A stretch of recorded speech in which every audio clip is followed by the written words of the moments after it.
요한복음 5장 1절부터 9절 말씀입니다.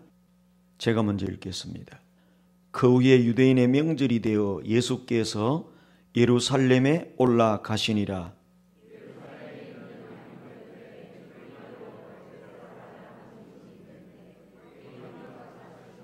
그 안에 많은 병자, 맹인, 다리 저는 사람, 혈기 마른 사람들이 누워 물의 움직임을 기다리니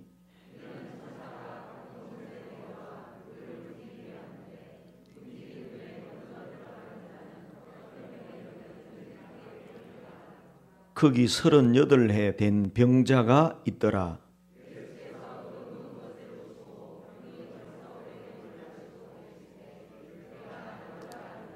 병자가 대답하되 주여 물이 움직일 때에 나를 못에 넣어주는 사람이 없어 내가 가는 동안에 다른 사람이 먼저 내려가나이다.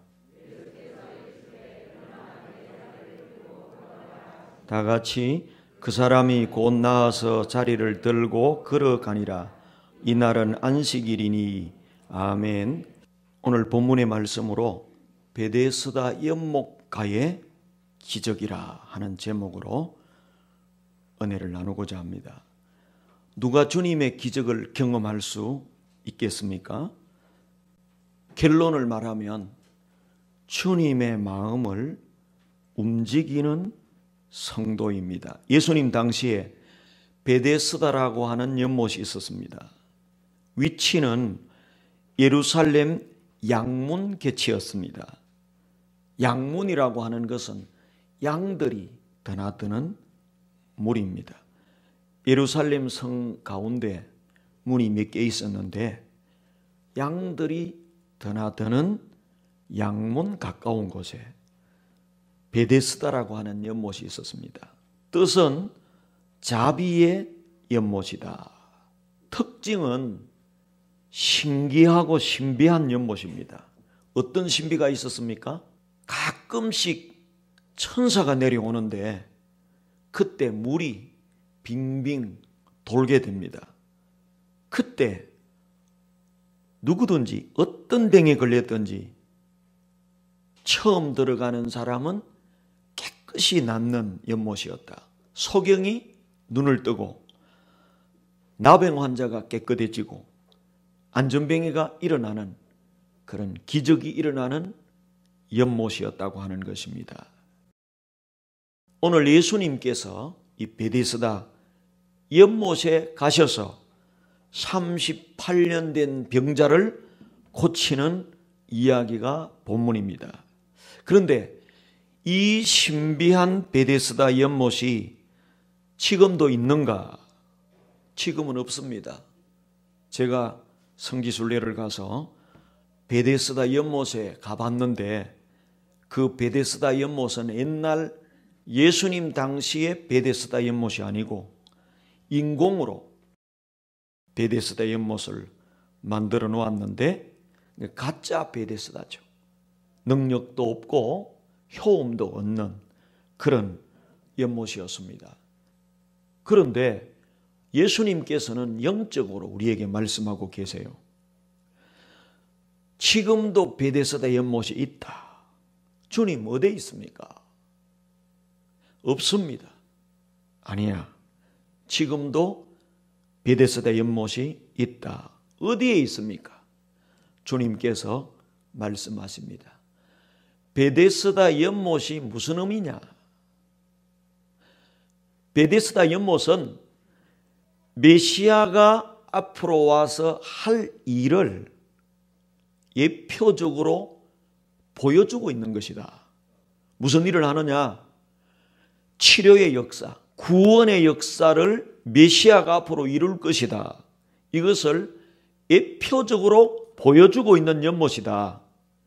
그런데 구원의 역사를 이루고 치료의 역사를 이루는 참 베데스다인 메시아가 왔다. 바로 내가 메시아다. 그러므로 그동안에 치료의 역사를 이루고 질병으로부터 구원의 역사를 이룬 그림자 연못 베데스다는 폐암을 받고 이제는 진짜 베데스다, 진짜 병을 고치고 진짜 죄에서 구원하는 진짜 베데스다가 일할 것이다. 그리고 주님께서 베데스다 연못에 가셔서 이렇게 말씀하십니다. 연못 베데스다야, 그동안 많은 사람을 고치느라고 수고가 많았다. 이제는 편히 쉬고 자라. 지금부터는 내가 바로 베데스다의 사역을 할 것이다. 내가 참 베데스다다. 그리고는 자신이 치료의 주인공이시고 구원의 주인공이신 베데스다임을 보여주시기 위해서 거기 모인 사람 가운데 가장 중병을 앓고 있었던 38년 된 병자에게 일어나 걸어라 그랬더니 그 사람이 걸었어요. 예수님이 진짜 치료자, 진짜 베데스다임을 보여주신 사건인 것입니다. 여러분, 옛날 연못 베데스다는 없습니다. 그러나 아직도 참 베데스다가 계시는데 바로 예수 그리스도가 지금도 참된 치료자, 참된 베데스다인 줄로 믿습니다. 그러므로 옛날에는 베데스다 연못이 동하기를 전부 다 기다리고 바라봤습니다. 그런데 38년 된 병자를 고치고 나서부터 병자들은 예수님을 바라보기 시작했던 것입니다. 그래서 오늘 저와 여러분은 오늘 본문의 이야기는 2000년 전에 그냥 있었다가 없어진 이야기로 알 수가 있는데 성경은 그렇지 않습니다.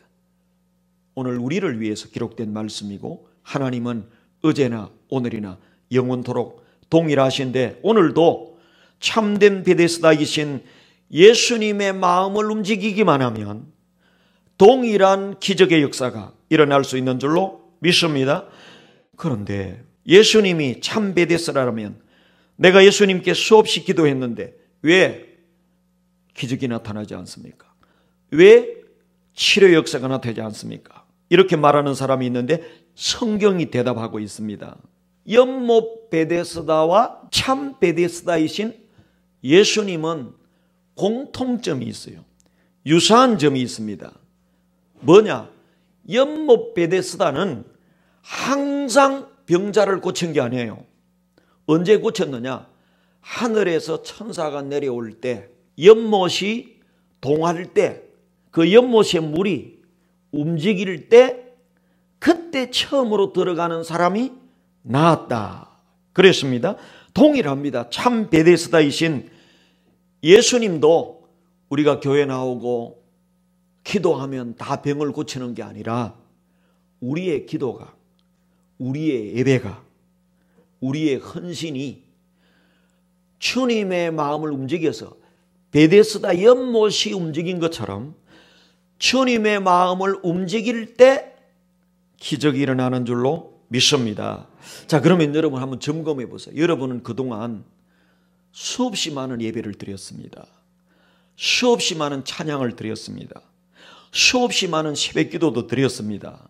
그런데 과연 저와 여러분의 기도와 저와 여러분의 찬송이, 저와 여러분의 예배가 주님의 마음을 움직였는가? 아니면 근성으로 예배 드렸는가? 베데스다 연못가의 모든 환자가 다 치료받았습니까? 그리고 항상 치료가 일어났습니까?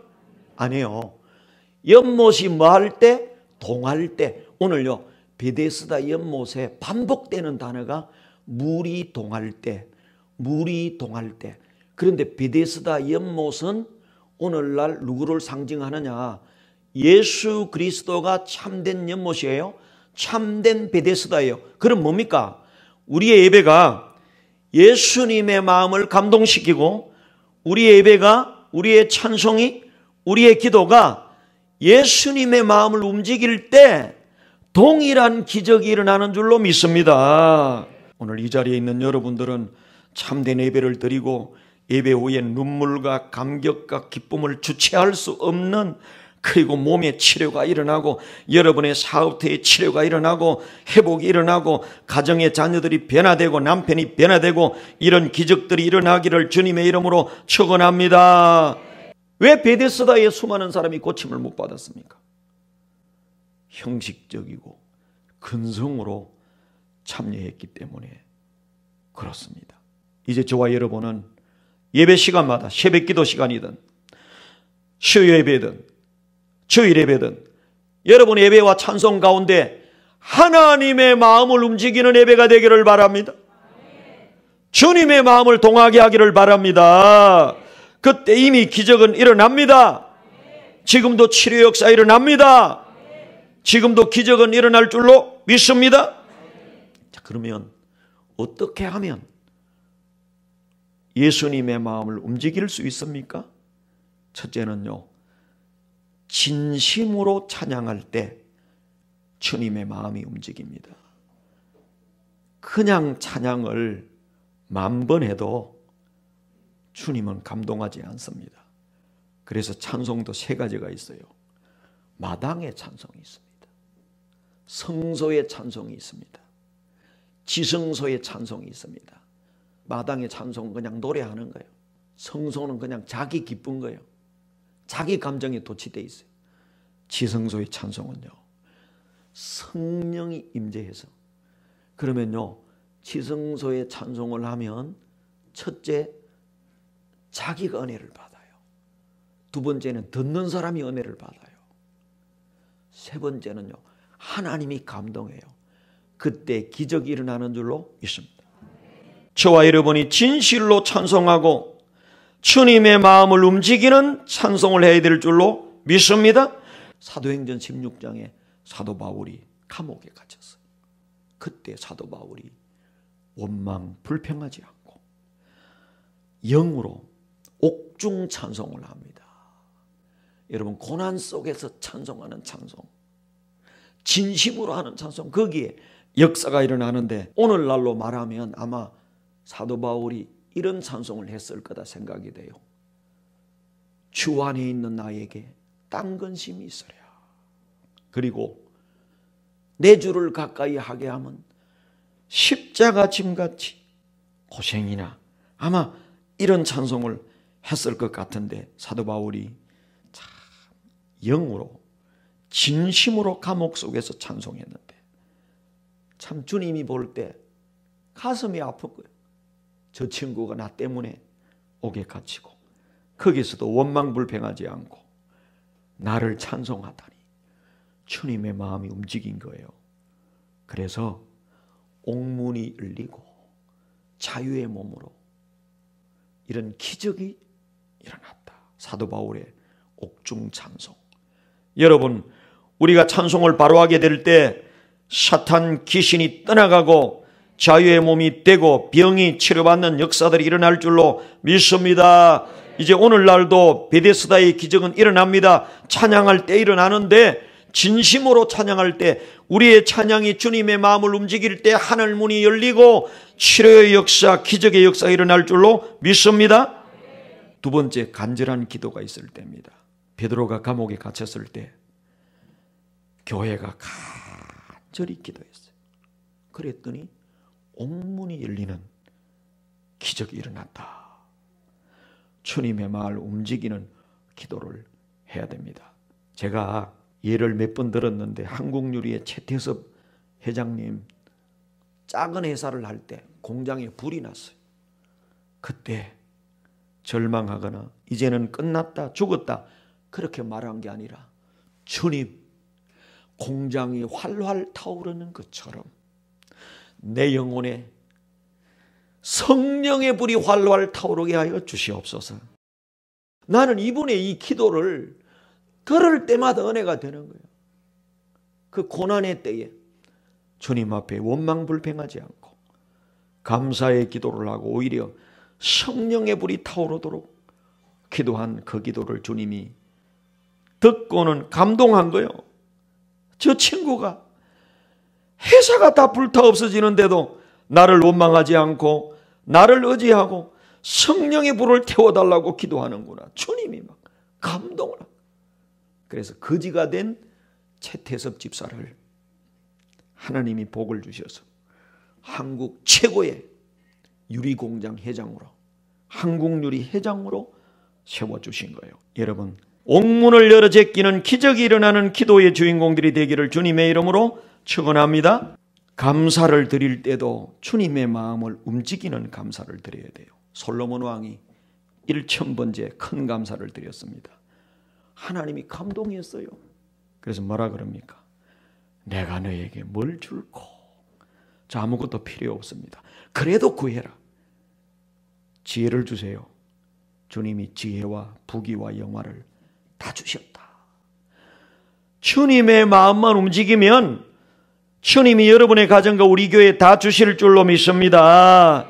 그런데 착각하는 거야. 교회 나오면 복 받겠지. 그냥 기도 시간 엎드리면 복 받겠지. 찬송하면 복 받겠지가 아니라 주님의 마음을 움직이는 찬양, 주님의 마음을 움직이는 기도, 주님의 마음을 움직이는 감사를 드려야 될 줄로 믿습니다. 그리고 마지막으로 감동적인 헌신을 할 때 우리에게 맡기신 사명을 참 충성되게 감동적으로 헌신할 때 기적이 일어나는데 500여의 기적은 뭡니까? 어린아이가 보리떡 5개, 물고기 2마리, 자기 혼자 먹을 그 식사를 예수님께 헌신한 거예요. 주님이 그 귀한 헌신, 감동적인 헌신을 받으시고 축사하신 다음에 기적을 베풀어 주셨다는 것입니다. 1980년도에 있었던 일입니다. 강원도 정선이라고 하는 곳에 아주 시골 교회가 있었어요. 그런데 물난리가 나가지고 교회가 반파가 돼버렸어요. 그런데 그 교회는 신학교 다니는 전도사님이 주말마다 그냥 와서 주일만 예배 인도하고 가는 교회인데 어린 아이 5명, 초등학생 5명, 할머니 70 넘은 할머니 6명, 교인 전체가 주일학교 포함해서 11명인 작은 시골 교회입니다. 그런데 교회가 박살이 났으니까 어떻게 할 겨를이 없는 거예요. 그런데 그 전도사님이 한 번은 이렇게 설교했어요. 우리 주님은 견고한 성 여리고도 무너뜨리시는 주님이신데 이 예배당 세워주는 것은 주님께는 일도 아닙니다. 그렇게 설교를 했어요. 근데 할머니들은 뭐 긴가 민가. 내가 인가 이런 반응을 보이는 사람은 절대 역사를 이룰 수가 없어요. 근데 어린애 5명이 아멘! 이 우리 힘으로 안 되지만 주님이 역사하면 예배당 세우는 것은 아무것도 아니다. 어린애 애들이 은혜를 받은 거예요.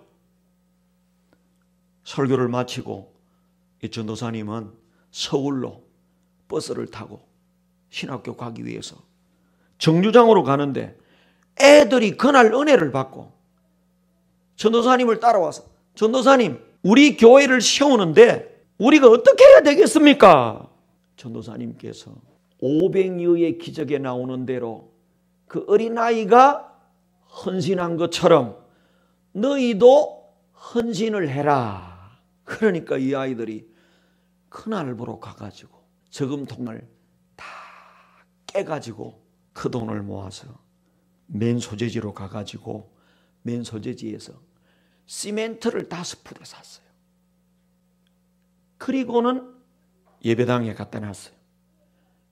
학교 갔다 오면 냇가에 가가지고 이 아이들이 돌멩이를 주워가지고 예배당 마당에 수북히 쌓아놓은 거예요.